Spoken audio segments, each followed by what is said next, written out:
আমি যখন ক্লাস 6-এ পড়ি তখন ক্লাস 5-এর একটা মেয়েকে আমার অনেক ভালো লেগেছিল। এতটা ভালো লেগেছিল যেটা বলার মতো নয়। আমি খাওয়া, বসা আর কি পড়া, ঘুম যখনই হয় ওর কথাই মনে পড়ে।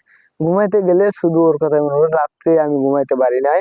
এতটা ভালো লেগেছিল। তারপর হঠাৎ একদিন ওর ছোট ভাইকে দিয়ে আমি আর কি ওর ছোট ভাই আগে কিছু খাওয়াইছি, মিষ্টি, বিস্কুট আর কি কিছু টাকাও দিছি। এমনকি টাকা দেওয়ার পরে দুলাভাইও ডাকাইছি। ও আবার ডাকছে, ছোট মানুষ খাওয়ার পরে ডাকছে। ডাকার পরে বলছি যে এই অবস্থা, তোর বোনকে তো আমার এত ভালো লাগছে। দেখো বুঝানোর মতো বুঝাইছি, ছোট মানুষ বুঝছে। তারপরে পরের দিন ওর বোন ডার্বি সিগারেটের খাপের মধ্যে একটা চিঠি দিয়া দিছে আমার জন্য। দিছে, চিঠিটার মধ্যে লেখা ছিল, যাই হোক ও রাজি ছিল।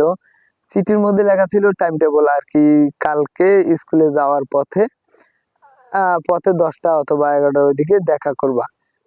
দেখা ওই টাইম অনুযায়ী ও রাস্তার মধ্যে দাঁড়ায় ছিল। আমি আবার সাইকেল চালাইয়া যাইতেছিলাম।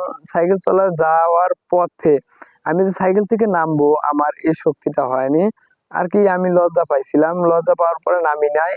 এমন টান দিছি ভাই, 1 মিনিটে চলে যে অনেক দূর গেছি।